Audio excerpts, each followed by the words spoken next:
1 दिसंबर मोक्षदा एकादशी व्रत के दिन ये काम कर देना, मिलेगा 10,000 गुना फल। मोक्षदा एकादशी 2025 विशेष लेख। हिंदू धर्म में एकादशी का अपना विशेष स्थान है। वर्ष भर में 24 एकादशियां आती हैं, परंतु मोक्षदा एकादशी को सबसे पुण्यदायी और कल्याणकारी एकादशी माना गया है। ये वही पावन तिथि है जिसके दिन भगवान श्री कृष्ण ने अर्जुन को श्रीमद्भगवद गीता का उपदेश दिया था। इसी कारण इस तिथि को गीता जयंती भी कहा जाता है।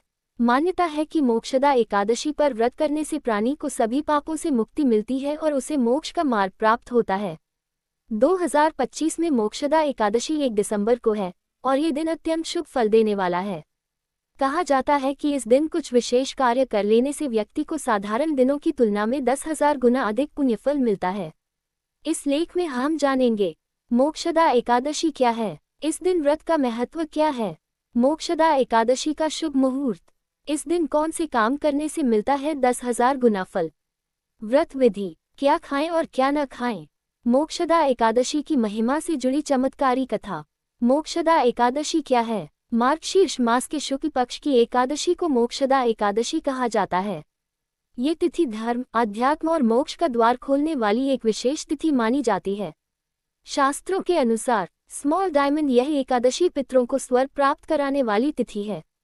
स्मॉल डायमंड इस दिन व्रत करने से व्यक्ति के जन्म जन्मांतर के पाप नष्ट होते हैं। स्मॉल डायमंड जो व्यक्ति मोक्ष की इच्छा रखता है उसे यह व्रत अवश्य करना चाहिए। 1 दिसंबर 2025 मोक्षदा एकादशी का शुभ मुहूर्त। एकादशी तिथि प्रारंभ 30 नवंबर 2025 रात 9:38 बजे। तिथि समाप्त 1 दिसंबर 2025 रात 11:15 बजे। व्रत पारण का समय 2 दिसंबर सुबह ब्रह्म मुहूर्त से लेकर 9:30 बजे तक। मोक्षदा एकादशी पर 10,000 गुना फल देने वाले काम। इस दिन कुछ खास उपाय और काम करने से 10,000 गुना फल मिलता है। ये काम अत्यंत सरल हैं, लेकिन इनका फल अत्यंत चमत्कारी है। 1. तुलसी के सामने दीपक जलाएं, मिलेगा 10,000 गुना पुण्य। मोक्षदा एकादशी का पहला और सबसे महत्वपूर्ण कार्य है शाम के समय तुलसी माता के सामने देसी घी का दीपक जलाना। क्यों? क्योंकि एकादशी का सीधा संबंध भगवान विष्णु और तुलसी माता से है। तुलसी देवी विष्णु भक्तों की आराध्या हैं।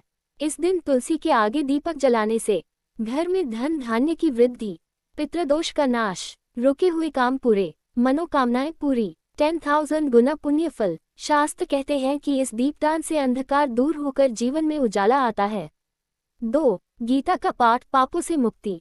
मोक्षदा एकादशी का दूसरा महत्वपूर्ण काम है गीता का पाठ या गीता के एक श्लोक का भी ध्यान करना। ये वही दिन है जब भगवान श्री कृष्ण ने गीता का उपदेश दिया था।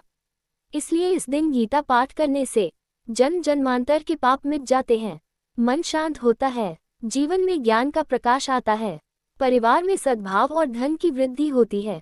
भले ही आप पूरा पाठ न कर पाएं, सिर्फ अध्याय 12 या 18 का पाठ अवश्य करें। 3. पीले वस्त्र पहने और भगवान विष्णु को पीली चीज चढ़ाएं। इस दिन भगवान विष्णु का पूजन अवश्य करना चाहिए। उन्हें सबसे प्रिय रंग पीला है, इसलिए पीले कपड़े पहने। विष्णु भगवान को पीले फूल, पीली मिठाई, हल्दी या केसर चढ़ाएं। इससे धन वृद्धि, करियर में तेजी, व्यापार में लाभ, मानसिक शांति और विशेष रूप से 11 गुना का फल 10,000 गुना तक बढ़ जाता है। 4. पितरों के लिए एक दीपक जरूर जलाएं। अगर किसी व्यक्ति के जीवन में अचानक समस्याएं आने लगे, काम बनते बनते बिगड़ जाएं, पैसों की समस्या हो, स्वास्थ्य संबंधी परेशानियां हो, घर में अशांति हो, तो ये पितृदोष का संकेत होता है। मोक्षदा एकादशी पर पितरों के लिए दक्षिण दिशा में एक दीपक जलाने से पितृदोष समाप्त, कष्ट दूर, घर में शांति, व्यापार में उन्नति और 10,000 गुना अधिक पुण्यफल प्राप्त होता है। 5. गरीबों को भोजन कराएं या दान दें, मिलेगा अनंत फल। मोक्षदा एकादशी को दान देना सर्वोच्च पुण्य माना जाता है।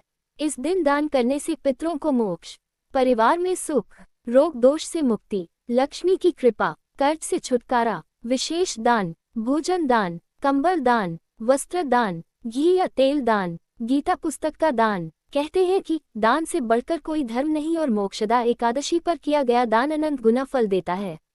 मोक्षदा एकादशी व्रत विधि। Step by step. 1. प्रातः स्नान कर संकल्प लें, मैं मोक्ष प्राप्ति, पितरों की शांति और परिवार की उन्नति के लिए यह व्रत कर रही हूँ। 2. भगवान विष्णु की पूजा करें। पूजन सामग्री तुलसी, गंगाजल, चंदन, धूप दीप, पीले पुष्प, पंचामृत, भोग। 3 विष्णु सहस्त्रनाम, गीता पाठ या विष्णु मंत्र। आप ओम नमो भगवते वासुदेवाय मंत्र का 108 बार जाप भी कर सकते हैं। 4 पूरे दिन सात्विकता और ब्रह्मचर्य का पालन, गुस्सा, झूठ, क्रोध, निंदा आदि से बचें।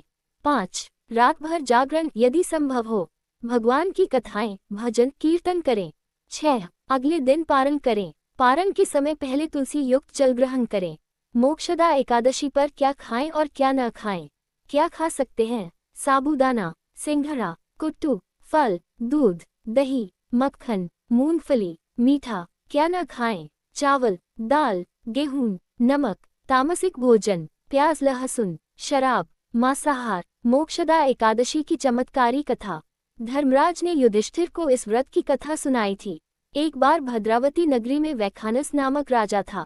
राजा न्यायप्रिय था, लेकिन उसका पिता पापों से ग्रस्त होकर मृत्यु के बाद नर्क में चला गया। वह राजा के सपने में आकर बोला, मुझे नर्क के कठोर कष्ट मिल रहे हैं, मेरी मुक्ति का उपाय करो। राजा अत्यंत दुखी हुआ और एक ऋषि के पास पहुंचा। ऋषि बोले, मार्गशीर्ष शुक्ल एकादशी का व्रत करो और उस व्रत का पुण्य अपने पिताजी को दे दो। राजा ने पूरी विधि से व्रत किया और उसका पुण्य पिता को समर्पित किया। परिणाम, उसके पिता नर्क से मुक्त होकर स्वर्ग में चले गए। इसीलिए इसे मोक्ष देने वाली एकादशी कहा जाता है। मोक्षदा एकादशी का वैज्ञानिक महत्व। ये तिथि मौसम परिवर्तन का समय होता है। उपवास शरीर को डिटॉक्स करता है। गीता पाठ मानसिक तनाव कम करता है। दीप्तान ऊर्जा को संतुलित करता है। दान देने से मन हल्का और सकारात्मक ऊर्जा बढ़ती है। निष्कर्ष, मोक्षदा एकादशी एक अत्यंत चमत्कारी और फलदायी तिथि है। 2025 में ये तिथि 1 दिसंबर को पड़ रही है। यदि इस दिन तुलसी के सामने दीपक जलाएं, भगवान विष्णु की पूजा करें, गीता का पाठ करें, पितरों के लिए दीपदान करें, गरीबों को भोजन कराएं, तो निश्चित रूप से आपको साधारण दिनों की तुलना में 10,000 गुना अधिक पुण्यफल मिलेगा। इस एकादशी का व्रत मनुष्य को पापों से मुक्त कर मोक्ष का द्वार खोल देता है और हर प्रकार की बाधा दूर होती है।